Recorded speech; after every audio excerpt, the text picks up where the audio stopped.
Hey everyone, welcome to the first episode of the Late Night Coffee Podcast, space where we dig into real stories, late night thoughts, and the kind of conversations that stick with you. Tonight I've got a special guest, someone I've known since high school. He's a little bit older than me. He wasn't in high school with me, but I've known him since I was in high school. We've been through different chapters in life, and while we lost touch for a bit, he's been building a new life in Virginia. So tonight we're going to talk about where he's at now, some of the struggles he's gone through along the way, and let's jump into it, man. So how you doing? Oh, doing well, brother, and yourself. I'm doing well, man. So this is my good friend Stretch, and Nice to meet you, buddy. he has been through quite the things. You know, I was turning 15, I think it was when I met you. I was Yeah, little. I remember. Yeah, I was very yeah, little, and I met you at a park. yep. Met you there with Shmuley. Yeah, with Shmuley, and we just kicked it off since then. Shmuley was my friend in high school. He kind of protected me in a situation that I was in. And ever since then, I mean, I was kind of the new kid in school, and there was this kid that was trying to bully me. And when this kid came up to me and started kind of picking on me, Shmuley came up to me and the kid, and he said, "Hey, you need to leave this kid alone." You know, and the percentage of white kids at that school was very low. You know, it was mainly black people and Hispanics. You know, so this kid happened to be black. He had a whole bunch of friends with him. And Shmuley just said, "I need you to leave this kid alone. He's with me." And those kids, I didn't see him since, you know, and he offered me to sit with him. And ever since then, you know, we just were hanging out. I'm not sure why. You know, at the time I was thinking that maybe he was a little bit out of my friend category. He was a little bit harder than me. I was a white boy from the suburbs. And he kind of been through life a little bit more than I was. So I didn't know why he kind of did that, but he did. And ever since then, we kind of kicked it off. I don't talk to him anymore. Um, but I met Stretch through Shmuley, and we met at a park. And then after that, we went back to their house. And I remember Stretch. I had a blue e-cig. That was back before we had all the fancy vapes, Oh all the yeah, uh all the fancy 40,000 puffers, the stuff that's going to make us die when we're 50. You know, the stuff like that. Before we had stuff like that, we had those little blue e-cigarettes, and we were getting nick buzzes off of those. God forbid I even feel the nicotine off those now, bro. You know, but yeah. Those things are kind of garbage now. Looking back on it, super garbage, man. They were horrible. And I remember you did not ask me to hit a vape or nothing when we were at that park. But once we got back to the home, or maybe we did, but I remember the day after, or maybe a few days after, I know it was the next time I came over. I came over and you had asked if I had nicotine. And I said, hell yes. The only reason I'm hmm saying that now is because you hit it through your mouth and then you popped it in your nostril, my boy. You popped it in your nostril and then you inhaled then. And yes, you, I literally fucking snorted nicotine. yes. And I was like, this motherfucker wild. It's like, no way he just did that. To like, and it was Yeah, nasty to me, bro. I was like, that's so gross. You just put like my puff bar in your nose, bro. But I was like, that's I also like unique as fuck. Like no one's ever done that shit, you know? But shit. You like, should have seen me. You should have seen me when I was used to being pills and shit, man. Fucking, you thought that was wild. yeah, man, but someone else's nicotine, man, that's wild. And I mean, you just never gave a fuck about that. You were I just still, always in your own world. and honestly, sometimes that's the best place to stay. Like, the world's a crowded ass place, but it can feel lonely at the same time. And when you're sitting there and you're in your own world, you're doing your own shit. People are gonna take notice to that. Yeah. Actually, a story that comes to mind for me was that fucking bitch ass pigeon. All right, so yeah, man, this pigeon story that you had, I wasn't there, I wasn't present, but my brother was. So what had That's happened? right. Because I seen the video. Shit. Okay, so we were sitting around. I don't know what we were talking about. Like, I really don't remember the conversation leading up to this, but like the pigeon was definitely encroaching on some territory occupied by non-pigeon beings, such as us. And I think the night before we had just been talking about conspiracy theories, and there's a popular one that pigeons are drones, like government drones type shit. So, ran up, socked on the pigeon. I was like, get out of here or something like that. Like, they're like, did you just punch a pigeon? I was like, I mean, you never know. It could have been a drone. And, that's just one of many moments it was like that. Like, One of many also, moments. not of many moments punching pigeons, of course, but one of many moments where people are just like, fucking stretch, Like, that's just how dude is. Yeah, man. I remember seeing that video and I was like, there's no way. And you hit a clean left hook on that pigeon. It wasn't like you scared him off. Okay, hold on. Just for context for the viewers. They were outside of a Hilton or something like that. And they were outside of a hotel Yeah. and they were sitting on the back balcony because that's all you could smoke. That's the only place you could smoke at, was that little space outside on the patio. They were building a pool, so it looked like a ruckus out there. I mean, there was like a whole fence and there was a pool being built. So I mean, it looked like, I mean, it was Casa Grande. You know what I'm saying? So I mean, it was not Yeah. good looking, you know. So it was kind of a little bit ghetto at that hotel. So they were on that back patio, and I get a video sent to my phone, and I'm sitting here dying at it. I'm like, what the hell is going on? Dude, you pulled And up right I after that I shit happened. did. Shmuley was like, "Oh well, the cops are here for you about punching a pigeon." I was like, "I have no idea what you're talking about. I'd never hit a pigeon." And then fucking here comes Jack rolling up.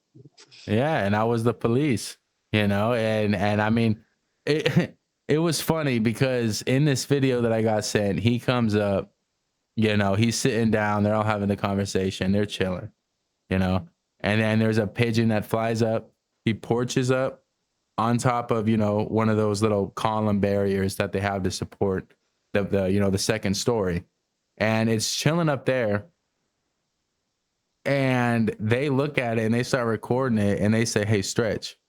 And Stretch sees the pigeon, and Stretch gets up, and Stretch looks at the pigeon, eye to eye, comes up to him and gives him the cleanest left hook. And keep in mind, Stretch is like almost 7 feet tall. This barrier is like 9.5 feet tall. So he has to reach up still. He reaches up and throws like an overhand left hook and hits this pigeon. I don't know why it didn't fly away. I don't know how it didn't sense that, because that shit doesn't happen.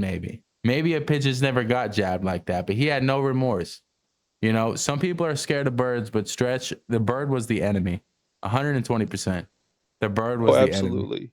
And they pulled Absolutely. up later on, like what was it, a day after? There was like 8 pigeons sitting out there. I didn't see, I didn't know all that. I didn't know there was more I pigeons I sitting outside. I for some reason I'm remembering there was like more pigeons later on. I was like, oh shit, he grabbed his boys. That's crazy. That's that's honestly crazy, man. Facts. But it's been a while since we sat down like this. We haven't really Hmm. had a call, or we haven't talked in a while. So I kind of want to know how life's, you know, kind of treating you down these days in Virginia. It's treating me pretty well, man. I have moments where I get kind of like stuck in my own head and fucking overthinking type shit, but like it's become easier not to do so. I've met a lot of great people up here. I'm actually on the 19th, I'll be a year clean from everything. You Well, said how except for nicotine, of course. you said how long has it been? The 19th will be a year. Honestly, Stretch, that's I've known you for a long time. I'm very proud of you. Thank you, man. I Yes, feel like sir. I'm one of the last people. I figured I was one of the last people someone would expect to get sober, like in general. You know, and that's why But I wanted to have, and I want to let you know, all the times that we've talked before this, it I mean, there's been some good conversation, Stretch, but it has been crazy. Some of the phone calls that we've had, completely off topic some of the times. Like me and you have tried to have full blown conversations, but we end up rapping. We end up doing other Yeah. things. And I want to let you know, bro, you haven't done that once. You haven't cut me off to try to freestyle. You haven't cut me off once to say what you want to say.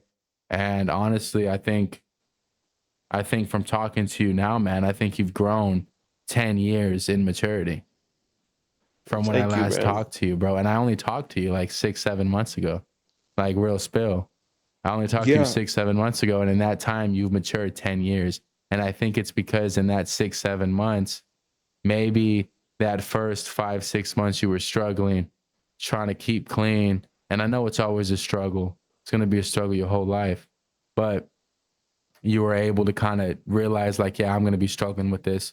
I'm just going to deal with it and I'm going to go on my way. And I think you were able to rebuild some relationships that you may have lost. And we haven't lost our relationship, but certainly we are rebuilding what semi broken. Because Yeah. 100%. 120%, man, I'm proud of you, dog. Thank you, man. I'm I serious, man. appreciate that. Yes, sir. And I want everyone else to understand your story. Because shit, I mean, you've had one hell of a fucking story, and I've been trying to get this set up, man. Because I mean, I know people can build off your story, and with the generation we're living in now, man, I just saw this post, and you're a little bit older than me, not too much older than me, but kind of same generalization of nostalgia. You know, I Mm. just saw this post, and it was, I wish I grew up in the early 2000s, and it was Halloween, and it was just like family. Like you had toys in the living room, you had a messy kitchen, but it wasn't like messy with the sink. It wasn't like maggots, but it was just crowded, And then you had toys in the walk space. You had all these things, and it was, I wish I could live or grow up in early 2000s. And I grew up in 2000. I was born in 2002. So I was able Yeah. to experience that. But seeing these posts online, wishing people could experience that, man, it makes you feel old. It's like, dude, I'm only 23 years old, and that makes me feel old as it is. But when it comes down to that, it's like, how many people are listening to this, man, that are just itty bitty? They're little. They don't know what's going on. They don't feel like they're little because we didn't, when we were that age, eighth That's grade, going true. into high school, but, it's people like that. Like my little brother just turned 18. That's crazy. That's It crazy to really me, is. bro. I don't know if you remember little Nathaniel. Yeah, I remember him. Dude, he's 18 years old now and he's taller than me and his voice is deeper than me, man. He has a Damn. car. He just left his job as a supervisor at Chick-fil-A. Dude, he was the best supervisor, bro. And he left because there was beef between another supervisor and he knows his word. He wasn't going to let that slide. Someone didn't listen to him when he came with that information to somebody above both of them.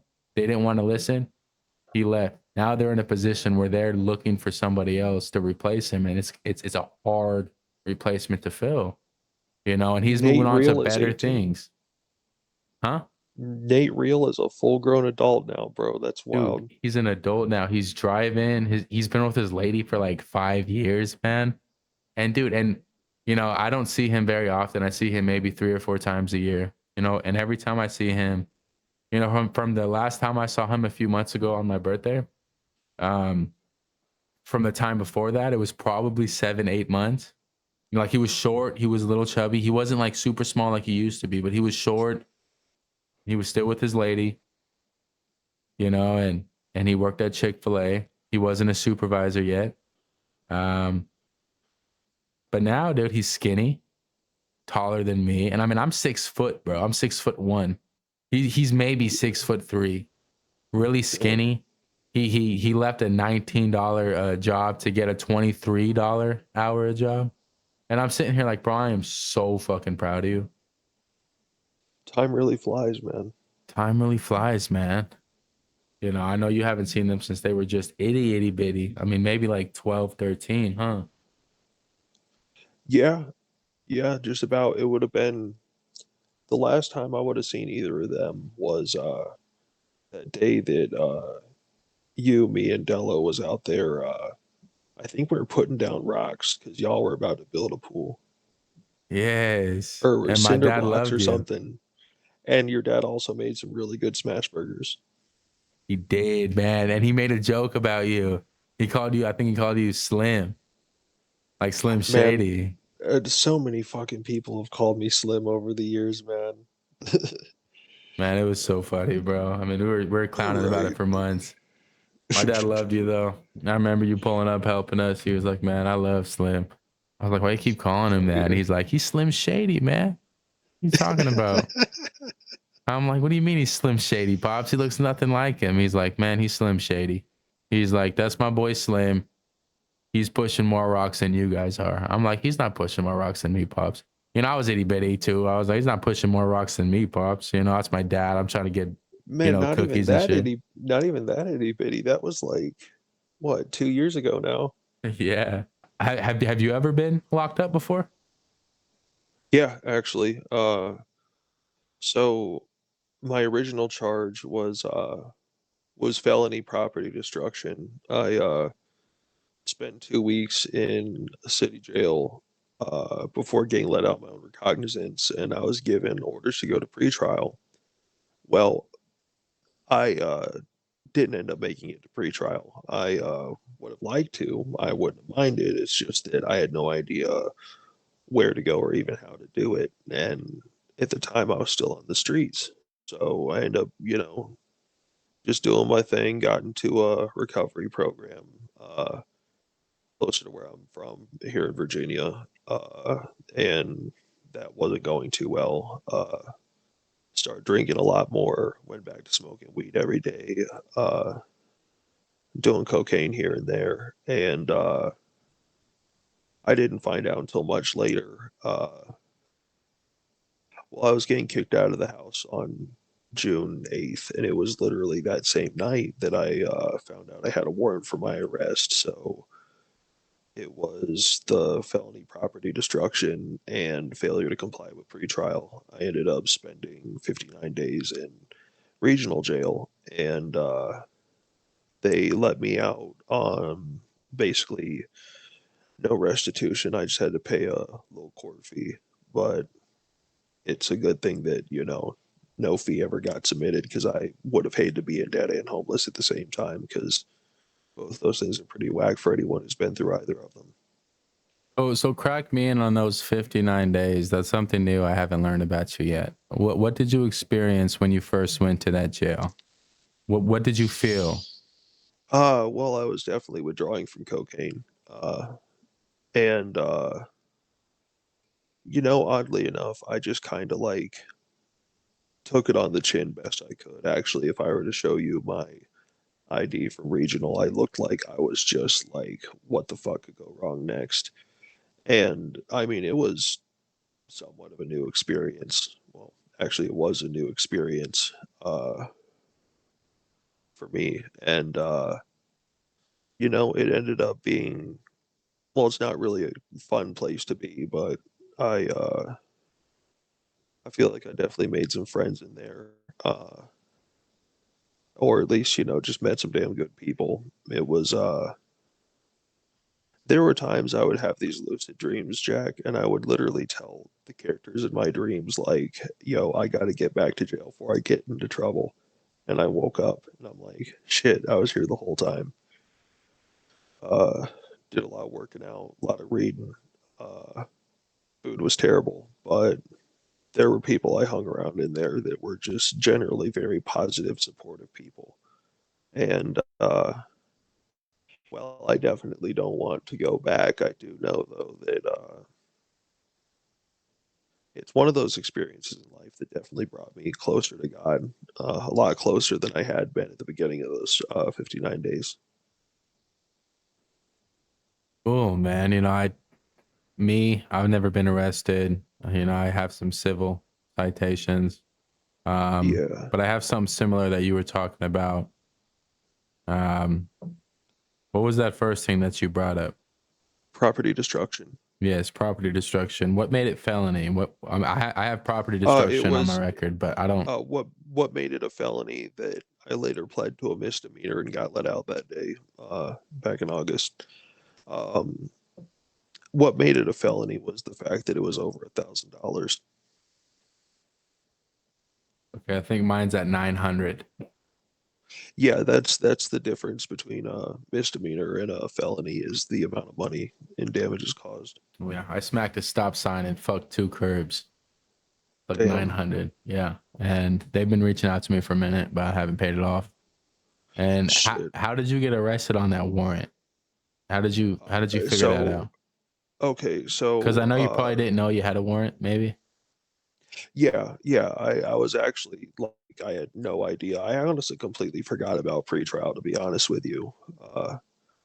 Extracurricular activities and such. But yeah, so when it came to getting arrested, I was directly arrested at the place that the crime occurred. Uh and I only found out I had a warrant because I had gone to the hospital due to a spinal injury I received last year, and they're like, "Hey, what's your name?" And I told them, and they're like, "Hold on, just one moment." And they literally walked out to go to the card, I guess, search my name up or whatever. And in my brain, I already knew, fuck, I'm going to jail tonight. And they're like, "So do you have any warrants out for your arrest?" I was like, "Well, I sure hope I don't." And they're like, "Well, there's one for you in Hampton, but we're not bringing you to Hampton. We're bringing you down to regional." And I'm like, "Fuck." It's like, "Oh, no, no, man, it's going to be good. They'll take care of you and stuff." I'm like, all of that's a fucking lie. Like, it's jail. Nobody's getting any sort of like treatment like that. You feel me? Yeah, no one's getting any treatment. No one's getting any blushes and roses when they get in their cell. Exactly. It's Exactly. just a concrete city when you get in there, man. I mean, from what I've heard is you get in there, you get your cheeks checked, and then you just go Oh yeah, in. they do the guards do check between your cheeks, yes.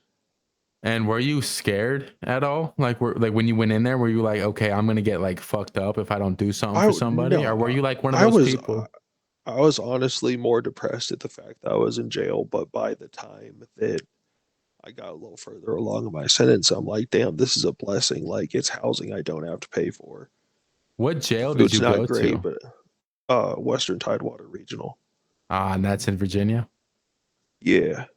Was there anybody that approached you within your first few days of being there that was asking you to do stuff for them for No, benefits of protection? no, it wasn't anything like that at all, man. Uh Honestly, like there's a couple people that I kind of butted heads with a little bit, but by the end of it, like everybody was just generally, they were cool. You feel me? Like, sadly enough, there's a few numbers and emails that I had that ended up getting rained on. And they were sitting in my duffel bag for like ever, and I didn't even have access to my own phone for a good month after that. So, uh, yeah, it wasn't a bad time. It was just like not a time I'd prefer to have again. Absolutely. No, I feel that. And I mean, if you'd like to share more about anything that's crazy during those times, I know it's kind of like a sensitive topic, so you don't have to. Oh, it's not necessarily a sensitive topic. So it was just like scot I'm free. not Like gonna. you went in and it Uh, was good, and no, no, it wasn't good. Jail's always trash. Like it sucks being in jail. Like the only thing I can really say was strange is like whether I was popping up somewhere when I was on the streets or when I was in that old recovery program or when I was in jail or anything like that. It always seems like the people were there because God meant them to be there. There's actually two people I knew from one when I was in high school and another when didn't go to middle school together, but middle school age type shit that I knew when I walked in there, and I was like, damn, that's really wild. But at the same time, like at least there's a familiar face or two, you know?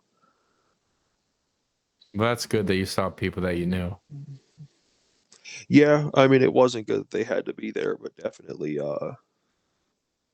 it was interesting for sure. It was, 2 months.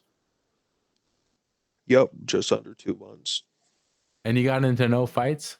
There was nothing. It was No, just a I didn't. simple cruise No, along. I mean, No. well, I mean, you know me, man. I'm at my best. I'm a pretty easy person to get along with. At least I would say so, especially compared to, some years ago. I mean, it just kind of, to me, it was just another institution. But, there's one dude that was, he would do Bible studies here and there. People sit around, play Uno and shit. Like, it's basically like a really shitty daycare for adults. You got your nap time, you got your TV off time, you get 3 meals a day that some of them I don't even know what animal they harvested it from, but uh and you got your onesies, you got your timeout room, which is the hole. I didn't know anybody went to the hole, but yeah, jail was basically just a really shitty daycare for adults. And since we didn't have a remote for the TV, sometimes I'd stand on top of the trash can and flip channels. But And you went to jail, right? Not prison. no, I went to jail, not prison. Do you think prison would have been worse? I really don't have anything to base it upon, so I'm just gonna say definitely a big goal of mine is to never get locked up again, let alone in prison. I don't know. I guess it depends on where you're at, the people you're on the pod with, and just kind of what your crime is. Because I mean, like solitary. Okay, for example, let's just say that there was a man whose name rhymed with P Diddy. He's probably not going to have a pretty good time in solitary. Yeah, he's got money to throw around and shit, but if somebody was pissed enough to fucking just take his ass out somehow, the inmates are the ones giving out the trays in the segregated housing unit. So if you've pissed somebody off, you're definitely going to know. All right. Well, I'd like to get more into Virginia. I like to kind of know Okay. what normal day is like for you. Kind of what's going on there. I think the question I like to ask is what do you enjoy most about living in Virginia? Um, Kind of bittersweet, but it's definitely the area. Like, um, it's somewhat familiar to me type deal. And also I was able to actually find a place I can afford, which is definitely was pretty big on my list of things to get done. Uh, but at the same time, I also know that I couldn't have gotten any of this done if not for being sober. Uh, but when it came closer to like August, September time frame, uh, I just realized I didn't enjoy this shit anymore. Like I would roll up a blunt, like 2, 3 grams in it, and by the end of it, I just didn't feel any different. I felt like the worst was to come, so to speak. And ironically enough, the idea of actually getting sober came to me during a mushroom trip. I had ate like 10 pieces of chocolate and like it was a fucking horrible trip, man. I don't even know what I was thinking doing psychedelics on that day in particular, especially, but I was immobilized. I couldn't move. Everything looked like it was being enveloped in black smoke and fire and shit. And I truly believe that's a day where I actually saw hell. And now, mind you, was I still smoking or whatever after that? Yeah, absolutely. It was a very traumatic experience, that trip in particular. Uh, and kind of my last day of that shit was being up for, I want to say 2, maybe 3 days off of psilocybin, meth, alcohol, and weed. So that was it was a perfect cocktail to end the perfect storm, so to speak. How But did you yeah, feel compared? How did you feel then when you were taking these things compared to how you feel now when you're not taking these things? Because you've mentioned that you've been a year sober already. close to a year. Yeah, be the 19th of this month. Um, well, I would say that while my perception of reality was a lot different then, I still have I still have things that I've learned on a spiritual note since then. Like even when I was out there, my belief in God was not shaken. I actually honestly wouldn't say I you don't have to believe something if you know it, you know. Like if something's a belief, there's still a bit of doubt or suspense left in the air, but if you know something's real, then you know it's real. And I believe it was God that led me through my experiences on the streets versus jail versus getting out and being back on the streets, that it was all as it was meant to be. And that made it a little easier to go through. And it's the same thing being sober. Just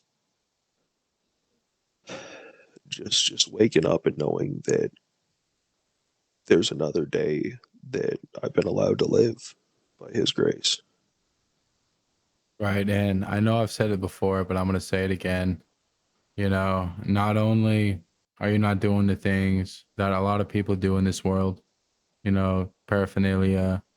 I know you're still doing Yeah, nicotine, who doesn't, but right. I want to say ever since, because I've known you for almost 10 years, and that's a long time. You are the one person that I've probably known for a majority of my life, despite a few people I still talk to. You're probably top three on the Mhm. list of people I've known for the longest time. And your character development, man, is insane. It's crazy.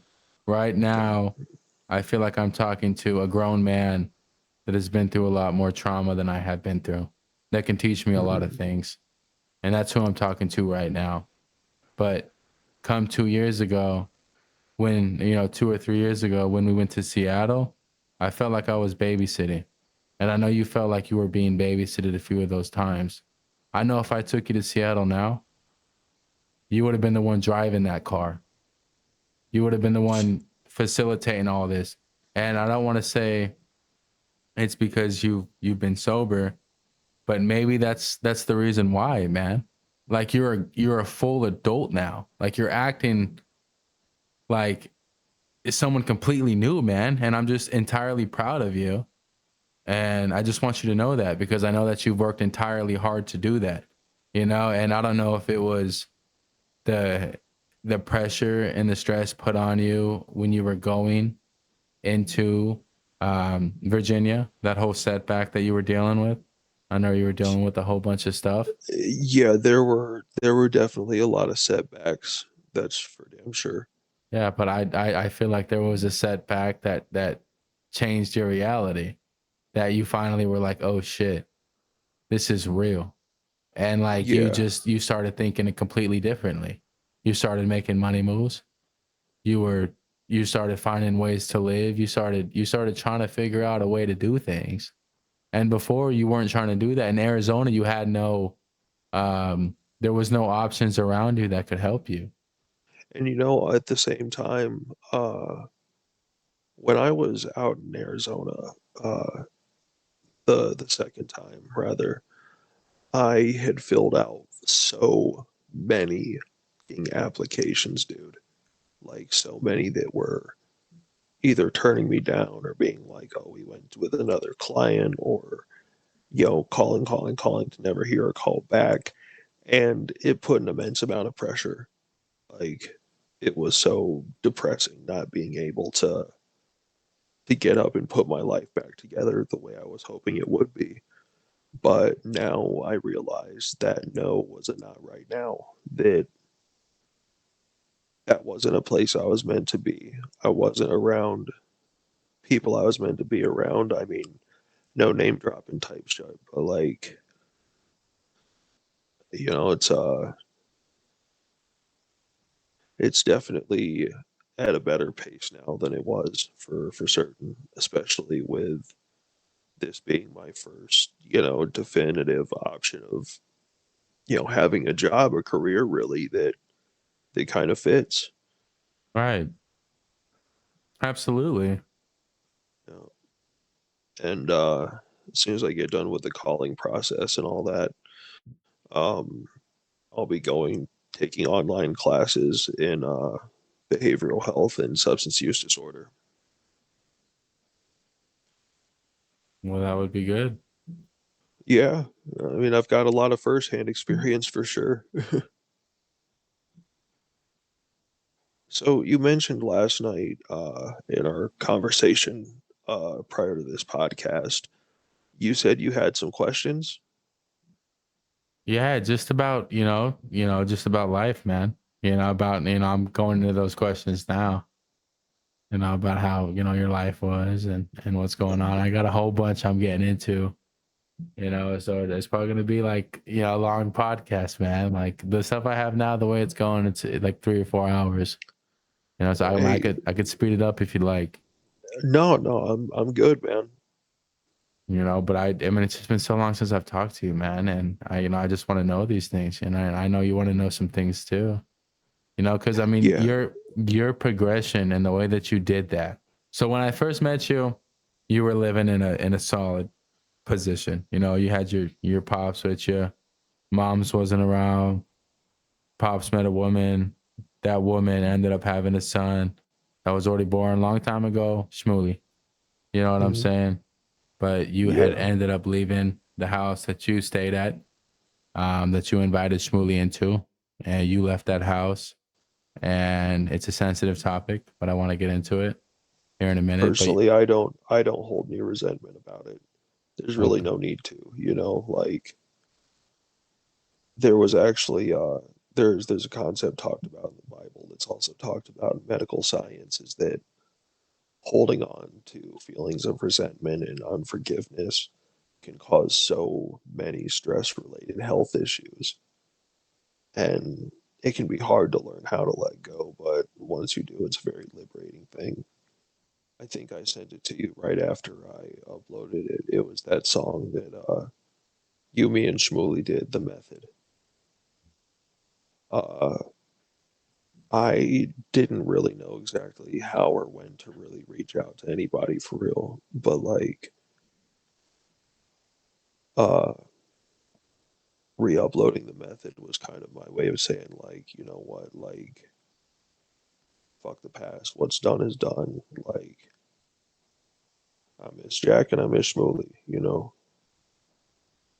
right. and hoping that at some point that would pop up wherever it was needed. Eventually, the word would make its way. In high school years, we made a lot of music together. Some of the music got Hmm. published, as you said, the method. It got published. We'll put a link to that down in the description if you guys want to hear it. We had that published, and then we just did a few little bangers down. I mean, you guys had an awesome back house, man. I mean, that's something I wish for now. As I'm Man, older, man. the freaking suicide shack, bro. The Suicide Shack, man. If you don't know about the Suicide Shack, that's something we had. We were part of a little young band, me, Long Bones, and Shmooly. It was called Young Suicide Squad, and we were putting Young out Suicide bangers. Gang. Yo, it Young was Young Suicide, Suicide Gang. my bad. Yes, sir. Young Suicide Gang, my bad. It's been a long, long time. Young Man, and you know Suicide Gang, what's wild YSG. is, and what's wild too is given kind of, I don't know, somewhat kind of the same ideals. Uh, I saw something recently where the Suicide Boys recently found God. I'm not sure about Rube, but Scrim for damn sure. And they literally said the God they used to mock is now the one that they follow. Really? Yeah, this is recent. I'm not sure how recent, but I just seen it recently pop up on my recommended. Plus, I mean, their newest album is called Thy Kingdom Come, so it makes sense. But would you mind sharing a little bit about what happened down, at Raven's house now that you guys aren't really living together Uh, anymore? Honestly, I really don't necessarily feel like getting into it because there was a falling out there, but at the same time, it's a falling out that was meant to happen. Actually, not very long at all after I left her house and was living my own. Uh, I ended up I ended up being kicked out. I had a panic attack, and it was a bad one. And it also happened to be on someone's birthday, so that was kind of what put the kibosh on me living there at all. I was actually living on the south side of CG for a little while. You know where the neon sign park is? Yeah, I think so. Yeah, I was maybe maybe a quarter mile from there. But yeah, I mean, shoot, I mean, I wasn't really anticipating this to happen, but I ended up getting back into hard drugs, and that was the environment I was in. A lot of damn good people though. Absolutely fucking 100%. Like I don't miss the scenario. I don't miss what my drug habits were at the time, but I definitely miss the people I was able to build a bond with. Absolutely. All right. So pertaining to when you got put in the psych ward, if it's okay with you, you got put in some rough Mm-hmm. situations back in the day, and you got admitted into there instead of a prison or a jail, from what I've been told. And I kind of want to know your situations, kind of before, during, and maybe even after, kind of the emotional train that you ran on. And if you'd like to start with kind of what happened at the start, what kind of brought you in to being detained into a psych ward? What brought you into making that decision or having that decision made for you? Um, I made the decision myself, and I'm sure as you know, like in the past, I've been someone who just holds on to as much stress as I can until finally breaking down. Um, I knew that at that point it wasn't going to be much longer before I, said goodbye to Arizona. Um, and what essentially had gone down was, I was having hallucinations. I was stuck in really bad cyclic thoughts, ruminating as they call it. And I ended up getting back in touch with some people I hadn't been in touch with for a pretty long time. And just about right when I was going to, right when the Greyhound was scheduled, they were like, "Oh well, we don't recommend that you leave right now. We think you should stay here." And I'm like, "I think you need to mind your own goddamn business." Pardon my language. And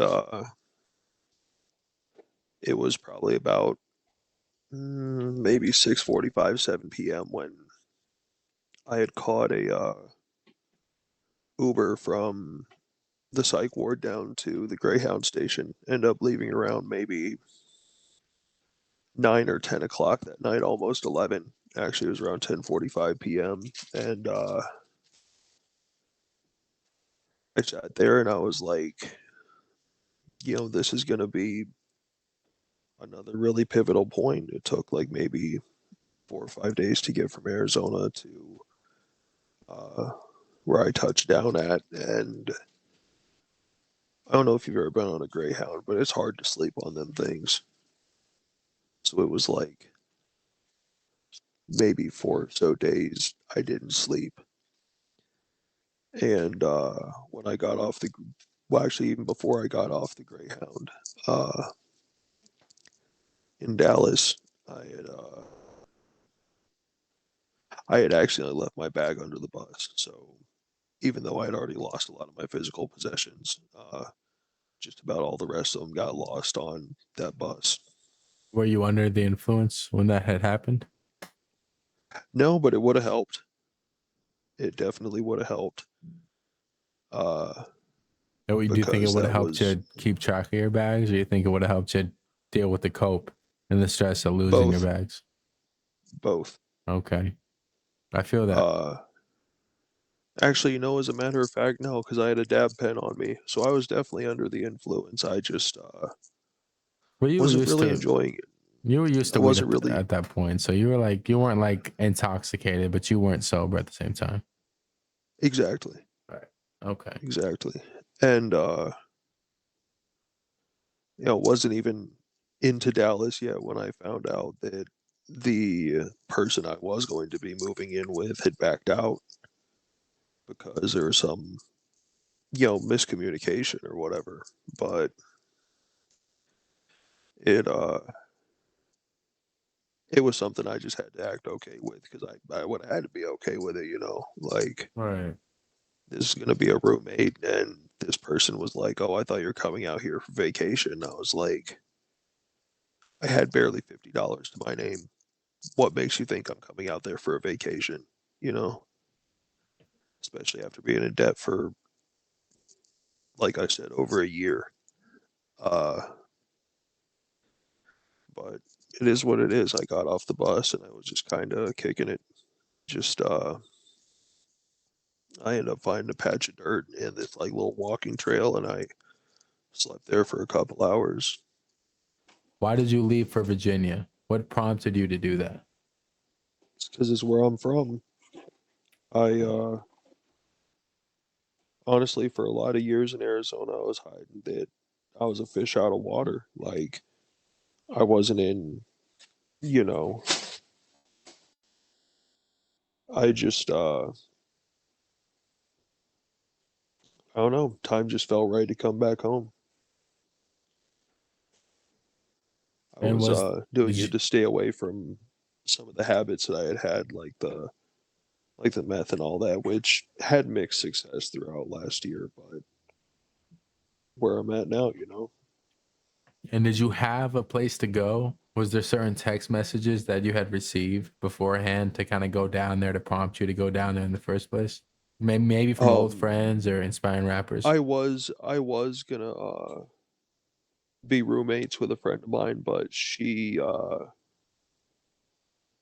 thought that I was just coming to visit, so she ended up backing out of that. And whether it had been jail or the homeless shelter or anything around those lines, like something in me told me like I gotta make some changes or I'm gonna end up doing this shit forever. Right. I got a few questions to ask you, and then we'll end up the podcast. Right. All right. All right. Looking back on the days that you were kind of couch hopping, back in the days where you were spending your time in places that you didn't feel welcomed in the fullest extent as you are now, what stands out the most? Um, I would say what stands out the most is there's gonna be fear, there's gonna be worry, there's gonna be anxiety there, but sometimes you just gotta turn that over to something higher to deal with. Especially when if you try to deal with it by yourself, it's not gonna be a good time. Okay. And did doing those things like sleeping on couches and asking different friends for different favors make you see people differently? It did. It did. Um, I really just found it strange that I really found it strange that I show as the exact same person I present. Like, yeah, there's like certain sides that nobody talks about to really anybody, but to be the same person as is, as was expected, as had been experienced, uh, including the growth that had been made over the past few years, it Absolutely. just kind of it seems strange that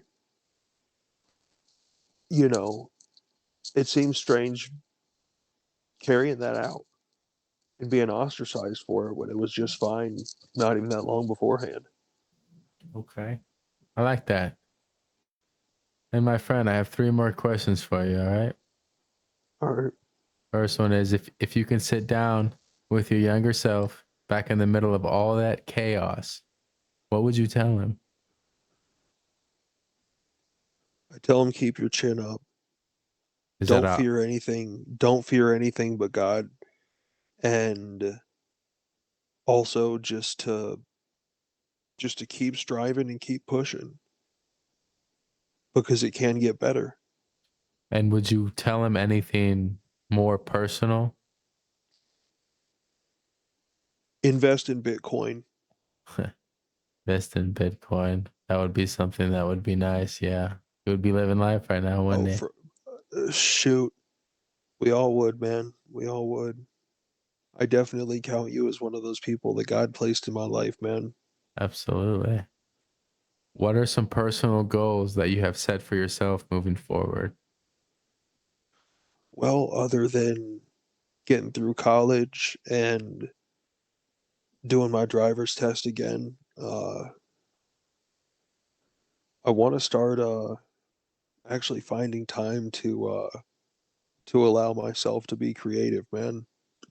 It's it had been a way to both escape from but also tune into the world around me and the world within me. Absolutely. It's definitely a self-care type of thing, which you as a creator yourself, you definitely I can tell at least you personally definitely understand what that can be like and what life can be like when there's not that time set aside. Right, right. And do you feel like you've closed this old chapter or is it still with you?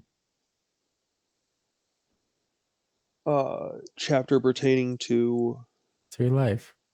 The life that you lived that was past and it was hard and you were struggling and now you've kind of gained a persistence to yourself and you've kind of passed all those obstacles and you have the things that you wished for a few years ago.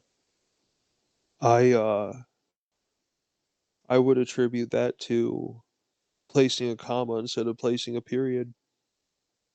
And that means Means that unfortunate as it may seem, you can't really change the past. You can just learn to accept it from what it was and move on with it and start asking yourself, what if it all goes right instead of what if it all goes wrong? absolutely. So you would say that if you didn't deal with those things in your past, you wouldn't be the man that you are today? 100%. 120%. I feel exactly what you're saying, Stretch.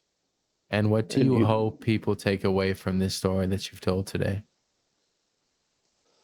I hope they would take from it that through things like anxiety, depression, PTSD, feeling lost, feeling like you don't belong, that that's not as rare of an experience as it seems. That it's very, very common, and you never know how even just having a random conversation with somebody on a bench could, shape the outcome of both your lives. Absolutely, man. And hey, I really do appreciate you sitting down and being so open tonight. It takes a lot to look back at the hard times and share it. But I think conversations like this are what help people realize they're not alone. And for everyone That's the late listening, night coffee.